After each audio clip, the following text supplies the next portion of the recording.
دین اور دنیا، دین اور دنیا، دین اور دنیا اسلام کے ساتھ۔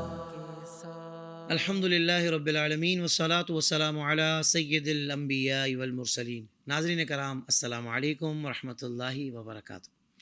میں ہوں آپ کا میزبان محمد طاہر قادری اور آپ دیکھ رہے ہیں اسلامک ڈیجیٹل اسٹوڈیو کے پلیٹ فارم سے بہت ہی خوبصورت پروگرام جس کا نام ہے دین اور دنیا۔ اور آج کا ہمارا ٹاپک اسلام کیا ہے، اسلام کا حقیقت میں تعارف کیا ہے۔ اور جس جہت سے گفتگو چل رہی تھی پچھلے ایپیسوڈ میں، یعنی اس ٹاپک کے فرسٹ ایپیسوڈ میں، مفتی معاذ مدنی صاحب جو کہ اس وقت ہمارے ساتھ تشریف فرما، صاحب آپ کو بھی السلام علیکم ورحمۃ اللہ وبرکاتہ۔ وعلیکم السلام ورحمۃ اللہ وبرکاتہ۔ جزاک اللہ خیر۔ ناظرین کرام، مفتی صاحب سے اسلام کیا ہے کے حوالے سے جو گفتگو چل رہی تھی، بہت کمال ابتدائی طور پر آپ نے گفتگو فرمائی ہے اور بہت بنیادی گفتگو فرمائی ہے۔ اگر آپ نے پہلا ایپیسوڈ نہیں دیکھا، میں چاہوں گا کہ بے شک اس پروگرام کے بعد مگر پہلا ایپیسوڈ لازمی دیکھ لیجئے گا، تاکہ آپ کو پتہ چل جائے کہ بات کہاں سے شروع ہوئی تھی اور اب گفتگو جس مرحلے میں داخل ہوئی ہے وہیں سے کنیکٹ کرتے ہیں بات کو۔ مفتی صاحب، اسلام نے اپنی حفاظت کو بھی فرض کیوں قرار دیا، اس پر آپ نے گفتگو فرمائی تھی جو کہ ہمارے ناظرین نے سنی ہے۔ اس پر بھی کچھ ابتدائی جملے ارشاد فرما کر پھر بات یہاں پہنچی تھی کہ اگر اسلام کمزور ہو جائے تو پھر کیا نقصان ہوتا ہے، اس بارے میں بھی ارشاد فرما دیجیے گا۔ ماشاء اللہ۔ دیکھیے، انسانوں کو جوڑنے والی کوئی چیز ہو، اگر وہ چیز ہی ٹوٹ جائے تو پھر انسان جڑے نہیں رہیں گے۔ عمارت کو کھڑا کرنے والا سیمنٹ یا مٹیریل ہے، اگر یہ مٹیریل کمزور پڑ جائے تو عمارت کھڑی نہیں رہ سکے گی۔ تو یہی چیز ہے اسلام۔ ہم سمجھ کے آ چکے ہیں کہ گلوبلی تمام انسانوں کی جان، مال، عقل، نسب کو سیکیور کرنے والا خدا کا قانون اسلام ہے۔ اگر یہ اسلام ہی کمزور پڑ گیا تو ہر چیز بکھر جائے گی، انسان کی جان کی ویلیو نہیں رہے گی۔ آپ سوچئے، جن کے دلوں میں اسلام کی وقعت ہوتی ہے وہ کسی کو گولی نہیں مار سکتے، وہ کسی پہ ظلم نہیں کر سکتے، وہ کسی کے مال کی طرف میلی نظر سے بھی نہیں دیکھ سکتے۔ عزت کا تحفظ، نسب پر آنچ آئے، شناخت ڈی ویلیو ہو رہی ہو، یہ تو بہت آگے کی چیزیں ہوتی ہیں۔ انسانوں کو منور رکھنے کے لیے اسلام کا مضبوط اور مستحکم ہونا ضروری، اور وہی فارمولا کہ ہر چیز جو جان، مال، عقل، نسب کو ہٹ کرے گی وہ حرام ہے، جو سیکیور کرے گی فرض ہے، وہی فارمولا خود اسلام کے لیے لاگو ہو جائے گا۔ اسی لیے اسلام کی اپلیکیشن فرض ہوگی۔ اسلام کے خلاف جو لوگ اٹھ کھڑے ہوتے ہیں، اپنی کم علمی، غلط فہمی یا پروپیگنڈے کا شکار ہونے کے نتیجے میں ان کا یہ اٹھ کھڑا ہونا غلط ہو جائے گا، یہ پروہیبٹ۔ اس کا مطلب ہے کہ اسلام پر حملہ انسانیت پر حملہ ہے۔ بالکل ایسے ہی ہے، کیونکہ اسلام کیا ہے؟ اسلام انسان کا سیف گارڈ ہے۔ اسلام کچھ رسموں کا محافظ نہیں ہے، اسلام انسان کی جان کا محافظ ہے، مال کا محافظ ہے۔ فرض ہے اسلام کے اندر کہ ایک مخصوص طریقہ ہے خرید و فروخت کا، ملازمت کا، انویسٹمنٹ کا، آپ اسی طرح ارن کر سکتے ہو۔ کوئی ناجائز طریقہ جو گیمبلنگ کی طرف لے کے جائے، جو برائی کی طرف لے کے جائے، یا کسی کے بھی مال کو انسیکیور کرنے کی طرف لے کے جائے، اس کی طرف آپ کو جانے کی اجازت ہی نہیں ہے۔ یہ وہ مضبوط ہاتھ ہے اسلام کا، جیسے وہ باپ کا ہاتھ تھا اپنے بچے کے لیے بھرے بازار میں۔ واہ واہ واہ واہ، سبحان اللہ سبحان اللہ۔ بالکل وہی بات جیسا کہ مفتی صاحب نے ارشاد فرمائی کہ وہ بچہ کچن میں جاتا ہے اور کچن میں وہ چاقو اٹھا لیتا ہے، دیکھ رہا ہے کہ چاقو چمکتی وہ کوئی چیز ہے، وہ سمجھتا ہے میرے کھیلنے کی کوئی چیز ہے۔ جیسے ہی وہ چاقو اٹھاتا ہے تو سم ٹائم ماں کے پاس اتنا موقع نہیں ہوتا کہ بہت آرام سے جا کے اس سے ہاتھ سے لے، بعض اس کو جھپٹ کے، بعض کا بچے کو دھکا بھی لگ جاتا ہے، اس کے ہاتھ سے جب لیتی ہے تو بچہ رونا شروع ہو جاتا ہے کہ یہ میری ماں نے میرے ساتھ ٹھیک نہیں کیا، حالانکہ ماں اس کو بچا رہی ہے کہ وہ کھلونا نہیں ہے اس کے ہاتھ میں، وہ چاقو اس کے ہاتھ میں آ گیا جس سے وہ اپنے آپ کو نقصان پہنچا سکتا ہے۔ تو یہی باتیں سمجھنے کی ہے کہ بیسیکلی اسلام ہمیں سیکیور کرتا ہے، اسلام ہماری حفاظت کرتا ہے۔ اب اسلام پر ہی حملہ ہو اور اس حملے کو ہم غلط بھی نہ سمجھیں اور اپنے آپ کو سیکیور بھی کرنا چاہیں تو یہ بھی ہماری غلط فہمی ہوگی۔ اس لیے دنیا میں آپ کہیں بھی رہتے ہوں، اس چیز کو، اس بات کو میک شیور کر لیں کہ اسلام محفوظ ہے اور اسلام کی تعلیمات محفوظ ہیں، اور اس پر آپ کو مکمل یقین بھی رکھنا ہے تو آپ بھی محفوظ رہیں گے۔ مفتی صاحب، بہت کمال گفتگو آپ فرما رہے ہیں۔ مزید تھوڑا سا آگے کی طرف بڑھتے ہیں کہ اسلام میں رخصتیں اور استثناءات جو ہیں، یعنی کبھی سختی کبھی اجازت، یہ کیوں ہے؟ یہ اسلام کا حسن ہے، ہاں یہ تو خوبصورتی ہے، واہ واہ واہ یہ وہ فلیکسیبلٹی ہے جو ایک برج کو طاقت دے دیتی ہے۔ دیکھیں آپ اسلام کی بنیاد کو تو سمجھتے ہی ہیں نا کہ اس نے سیکیور کرنا ہے، اس کا کام یہ، لہٰذا کبھی اسلام کے اپنے احکامات، عمومی نوعیت کے احکامات کسی خاص سچویشن میں کسی کی جان کو، عقل کو، نسب کو، مال کو ہٹ کر رہے ہوں تو اسلام کہتا ہے بھائی میرا مقصد یہ ہے کہ میں ان چیزوں کو محفوظ بناؤں۔ اس کی ایگزامپلس دیکھ لیتے ہیں۔ شراب پینا، خنزیر کھانا، مردار کھانا، حرام کھانا اسلام میں حلال ہے حرام ہے؟ حرام۔ عمومی حکم تو یہی ہے، لیکن ایک سچویشن ایسی کریٹ ہو گئی، مثلا کوئی جہاز جو ہے وہ ہوا کے اندر کریش کر گیا اور ایک آدمی بچ گیا، اتفاق یہ ہے کہ وہ ایسے جزیرے آئی لینڈ کے اوپر ہے کہ جہاں پر کچھ اویلیبل نہیں ہے، اور اس کو وہاں پر اپنے زخموں کے لیے یا اپنی حلق میں جو پیاس کی چبھن ہے اس کو بجھانے کے لیے، زندگی بچانے کے لیے ایک بوتل نظر آ رہی ہے جس میں شراب ہے۔ تو اب کیا اسلام یہ کہے گا کہ تم مرتے ہو مر جاؤ لیکن شراب کو ہونٹوں سے نہیں لگانا؟ یا اسلام کا حکم قرآن میں واضح طور پہ بیان کیا گیا، فَمَنِ اضْطُرَّ غَيْرَ بَاغٍ وَلَا عَادٍ فَلَا إِثْمَ عَلَيْهِ، یعنی جو اس طرح کی سچویشن کا فیس کر رہا ہو اور وہ بغاوت کا ارادہ نہ رکھتا ہو، وہ اسلام دشمن نہ ہو، بلکہ وہ صرف اپنی جان کے تحفظ کی خاطر اگر وہ شراب اس موقع پہ پی رہا ہے حالت اضطرار میں، فلا اثم علیہ، اس کے حق میں شراب گناہ نہیں ہے۔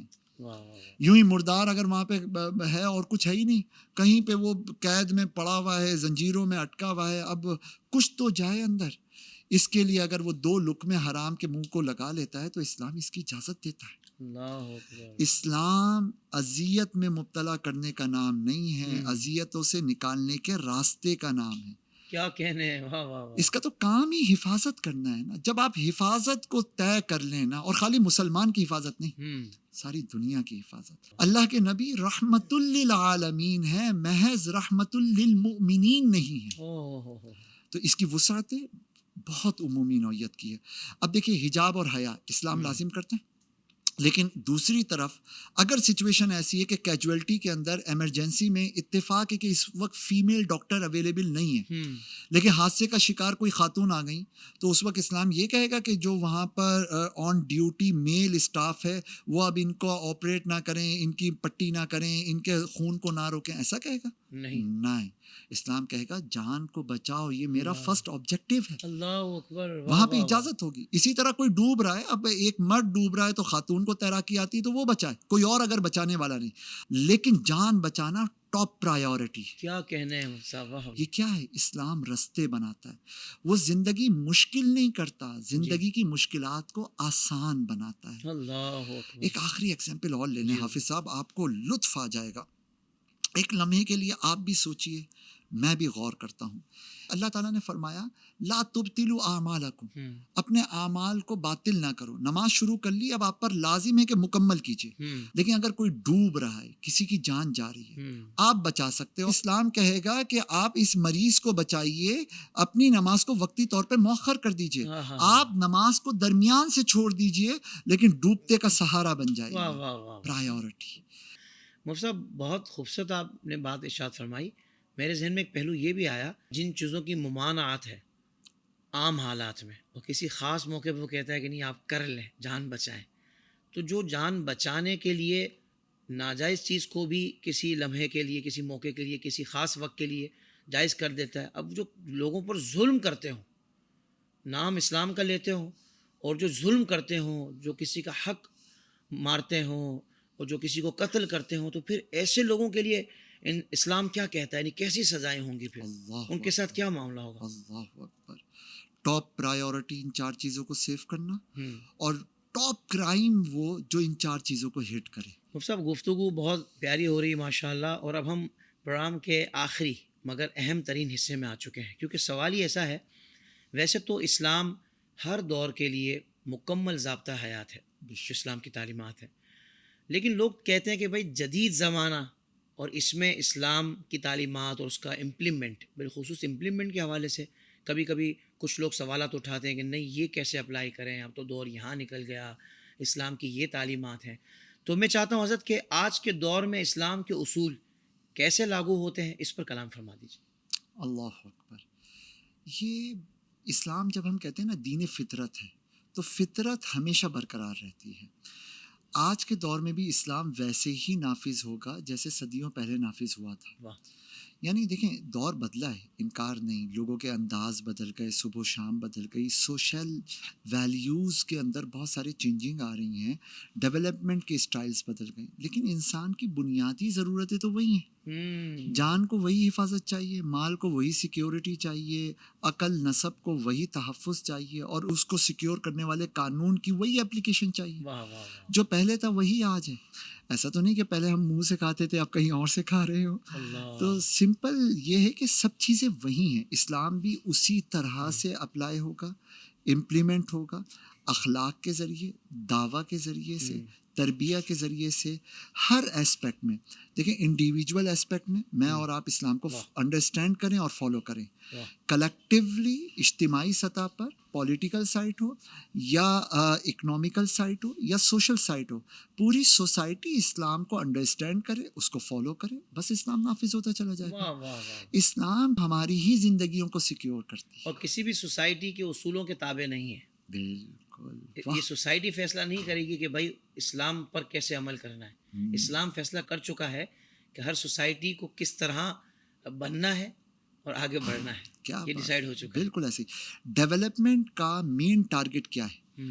ڈیولپمنٹ کا مین ٹارگٹ جو اسٹڈیز کے اندر ڈسکس ہوتا ہے وہ یہ ہے کہ ہیومینٹی کو انہینس کرنا. یعنی آپ انسان کو، انسانی طاقتوں کو مزید جو ہے سیف اور ساؤنڈ بنائیں، ایکٹیو اور افیکٹو بنائیں. یہی ہے نا. پر یہ ساری چیزیں جس بنیاد پہ کھڑی ہیں وہ یہ ہے کہ انسان محفوظ تو ہو جائے، سیکیور تو ہو جائے. مطلب ایک پتھر سیکیور ہو جائے، پھر آپ اس کی جتنی پالش کرنی ہے اس کو چمکائیے اور ہیرا بنائیے. کیا کہنے. سبحان اللہ سبحان اللہ. اچھا آج پھر اتنے اختلافات کیوں ہیں؟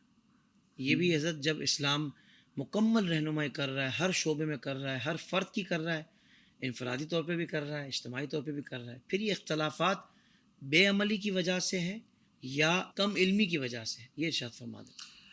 ہمیں اختلافات کو دیکھنا ہے. ایک ہے اسلام کا قانون، آپ اس قانون کو اسٹڈی کریں، انڈرسٹینڈ کریں، کہیں کوئی اختلاف نہیں ہے. قرآن کریم میں بھی ہے نا کہ اگر یہ اللہ کے علاوہ کسی اور کی طرف سے ہوتا تو اس میں بہت سی مختلف چیزیں ہوتی ہیں، حالانکہ وہ ایک ہی سیکوینس اور ایک ہی زاویہ اور ایک ہی جہت پہ بات کر رہا ہے قرآن. اس میں اختلاف نہیں. کچھ لوگ کیا کرتے ہیں، وہ کہتے ہیں کہ بھائی اسلام کو میں جو سوچتا ہوں، میری جو خواہش ہے، میری جو چاہت ہے، بس اسلام اس کے مطابق چلے.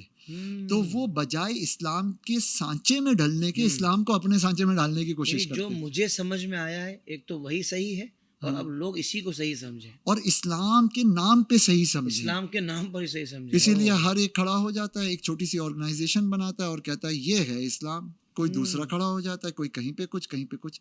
نہ، اسلام وہ ہے جو محمد رسول اللہ صلی اللہ علیہ وسلم لے کر آئے، اور وہ بہت سمپل اور سادہ ہے، اور وہ بہت ہی نیچرل سطح کے اوپر آ کر حقیقی بنیادوں پر انسانوں کو تحفظ فراہم کرتا ہے. سبحان اللہ. اور ایسا بھی نہیں ہے چلیں ہمیں بتا دیا گیا ہر شعبے میں کہ بھائی اسلام یوں رہنمائی کرتا ہے، مگر کسی نے عمل کر کے دکھایا ہوتا تو پھر ہم سمجھتے تو آسانی ہو جاتی. نبی پاک صلی اللہ علیہ وآلہ وسلم نے خود تو عمل فرما کر دکھایا، مگر آپ کی جو مبارک جماعت ہے صحابہ کرام رضوان اللہ تعالی علیہم اجمعین، حضرت انہوں نے جہاں بھی وہ گئے دنیا میں، جہاں جہاں فتوحات ہوئی، جہاں جہاں اسلام کا نام پہنچا، پیغام پہنچا، جہاں جہاں صحابہ کرام پہنچے، وہاں انہوں نے اسلام کو امپلیمنٹ کر کے دکھایا کہ بھائی اسلام قومیت کے اعتبار سے بھی نہیں ہے کہ وہاں عربی بولتے تھے تو لاگو ہو سکتا تھا، اب ہم جس ملک پہنچے ہیں وہاں کی لینگویج الگ ہے تو یہاں امپلیمنٹ نہیں ہو سکتا. حضرت یہ تو سارے ماڈلز تو ہمارے سامنے موجود ہیں، پھر کوئی بندہ اس سے ہٹ کر کیسے کہہ سکتا ہے کہ بھائی اسلام کو جو میں سمجھاؤں، چونکہ اس دور کو میں زیادہ سمجھتا ہوں، سائنسی تحقیقات کو میں نے زیادہ پڑھا ہے، میں نے زیادہ سمجھا ہے، تو اب جو اسلام کو میں نے سمجھا ہے لوگ اسی انداز سے سمجھیں اور اسی کو صحیح مانیں، اور جو پچھلا لوگوں نے سمجھا تھا وہ سب غلط ہے. یہ کتنا حضرت مسکنسیپشن ہے. یہ انتہائی درجے کا مسکنسیپشن ہے، اور یہ اسلام کے حقیقی حسن کو بگاڑنے کے مترادف ہیں.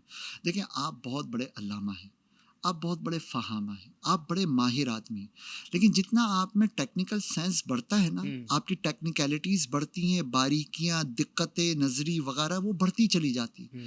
اسلام بہت سادگی کے ساتھ ہر انسان کو اپیل کرتا ہے. کیا کہنے ہیں. تو آپ کی یہ جو مزاج ہے نا، اپنے مزاج کو اسلام کا نام دے کر لوگوں کے اوپر تھوپنے کی کوشش کرنا بے وقوفانہ کام ہے. ضروری یہ ہے کہ وہ سادگی جو محمد الرسول اللہ صلی اللہ علیہ وسلم کی زندگی میں نظر آتی ہے، قرآن کی تھیوریز میں نظر آتی ہیں، ہم اس کو فالو کر لیں. اور یہی تو حکم تھا. حضور اکرم صلی اللہ علیہ وسلم پر نازل ہونے والا قرآن کہتا ہے ھذا صراطی مستقیما، یہ میرا سیدھا رستہ ہے، فاتبعوہ، تم اسے فالو کرو، ولا تتبعوا السبل فتفرق بکم، اور الگ الگ راہوں پہ نہ چلو. اگر ایسا کرو گے ٹوٹ پھوٹ کا شکار ہو جاؤ گے، تفرقے میں مبتلا ہو جاؤ گے. اور آج یہی ہوا. مطلب دیکھیں، مین فوکس اسلام ہو، اب ساتھ میں ڈیموکریسی کو ایڈ کر لیجئے، ساتھ میں پولیٹیکل سائنسز کو ایڈ کر لیجئے، ساتھ میں آپ انجینئرنگ کو ایڈ کر لیجئے، سائنس کو کیجئے، کچھ بھی کیجئے، نو پرابلم. بیس اسلام ہے، حق ہے، فطرت ہے، نیچر ہے. بس اب آپ اس کے اوپر جو عمارت کھڑی کرتے رہیے، نو پرابلم. لیکن اگر آپ ڈیموکریسی کے بیس کے اوپر اسلام کو کھڑا کریں گے، پرابلم آ جائے گی. جو گراؤنڈ تھی اس کو آپ چھت نہیں بنا سکتے، اور جو چھت ہے اس کو آپ گراؤنڈ نہ بنائیے. بہت خوب، واہ واہ، سمپل اسٹارٹ. سبحان اللہ. حضرت، ایک عام آدمی کیا خود سے کسی پر فتویٰ لگا سکتا ہے، حکم لگا سکتا ہے کہ نہیں بھائی جو میں سمجھا ہوں، حالانکہ وہ اس نے بنیادی دین کی تعلیمات حاصل نہیں کی، جس کے بعد اس کے پاس وہ اتھارٹی ہو کہ یہ کسی پر حکم لگا سکے، اس کے باوجود بھی اپنے آپ کو وہ بہت سمجھتے ہوئے کہ میں جس طرح سمجھا ہوں، تو فتویٰ لگا سکتا ہے، اس کی اجازت ہے؟ آپ کی سوال کی اسپیشلی جس کانٹیکس میں آپ نے یہ سوال کیا ہے نا، بڑی ویلیو ہے. وجہ اس کی یہ ہے کہ آج کا دور انفارمیشن ٹیکنالوجی کا دور ہے. جی. آج ایجوکیشن عام نہیں ہے، انفارمیشن بہت عام ہے. معلومات کا ایک سیلاب ہے جو لوگوں کو بہا کے لے کے جا رہے ہیں. اچھا، اس سیلاب میں یوں کہہ لیجئے کہ غرق ہونے کے بعد ہر آدمی سمجھتا ہے میری ٹنکی میں بہت سارا پانی ہے. اس کے نتیجے میں وہ کہتا ہے کہ بس جو میں سوچتا ہوں وہی صحیح ہے، اور یہاں پہ وہ غلطی کر جاتا ہے.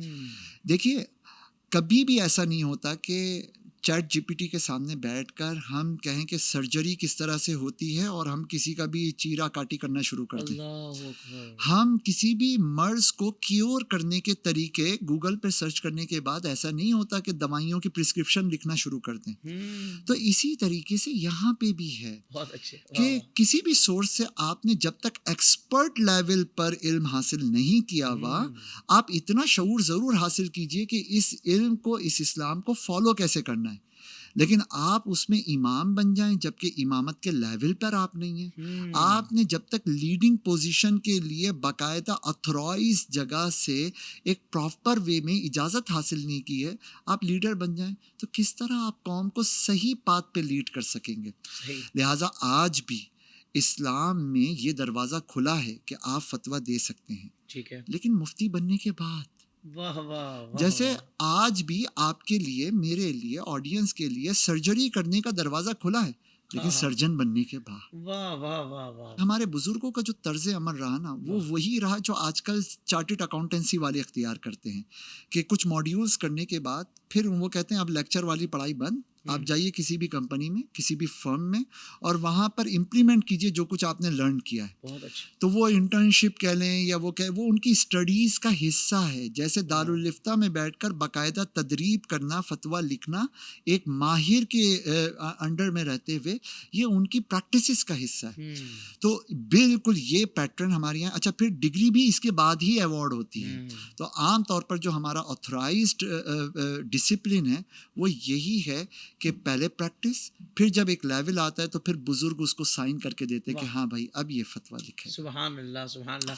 ویسے بھی حضور قرآن کریم کے اندر اللہ تعالیٰ نے فرمایا فَاسْأَلُوا أَهْلَ الذِّكْرِ إِن كُنتُمْ لَا تَعْلَمُونَ، یعنی اہل ذکر سے سوال کرو اگر تمہیں علم نہیں. تو آپ کو علم نہیں، آپ اسٹوڈنٹ بن جائیے، ٹیچر کے پاس آ جائیے. اچھا، ٹیچر بھی کون سا ٹیچر؟ خالی وہ ٹیچر نہیں کہ جس کے پاس علم ہو. علم وہ جو مستحضر ہو، جو یہاں پر ہو، جو یہاں پہ ہو، جو یہاں پہ ہو. وہ جو جس طرح ایک ذاکر کی زبان پر فر کر کے مضبوطی کے ساتھ نام الہ نکل رہا ہوتا ہے، اس طرح جس کے سینے سے علم کے سرچشمے جاری ہونا، ان سے سوال کرو. اور یہی میکینزم ہے ہمارے اسلام کا کہ ہم ذرا سا جب تک ہم ماہر نہیں ہوتے، خود اہل ذکر نہیں بنتے، تب تک سوال کریں.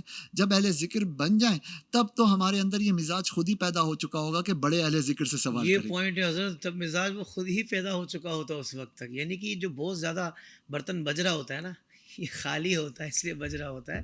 جیسے ہی بھر جاتا ہے نا، اس کو سمجھ آ جاتی ہے کہ بھائی میں کتنا بھرا ہوا ہوں، اور جو واقعتاً مجھ سے زیادہ بھرے ہوئے ہیں میں نے کس طریقے سے ان کی اقتداء میں، یعنی ان کو بڑا مانتے ہوئے آگے بڑھنا ہے. مفتی صاحب آپ کا بہت شکریہ، آپ نے بہت کمال گفتگو فرمائی اور ہمیں بہت کچھ سیکھنے کو ملا اتنے حساس اور اہم ترین موضوع پر کہ اسلام کیا ہے. اللہ تبارک و تعالیٰ آپ کو اس کی بہترین جزا عطا فرمائے. ناظرین کرام، دین و دنیا پروگرام کا وقت یہاں مکمل ہوا، لیکن جو مفتی صاحب نے آج گفتگو فرمائی ہے، آئی ہوپ کہ انشاءاللہ نیکسٹ ٹائم بھی مفتی صاحب سے ہم جب وقت طلب کریں گے تو یہ ہمیں وقت بھی عطا فرمائیں گے اور دیگر موضوعات پر بھی ہماری رہنمائی کریں گے. ناظرین کرام، تب تک کے لیے اجازت. السلام علیکم ورحمۃ اللہ وبرکاتہ.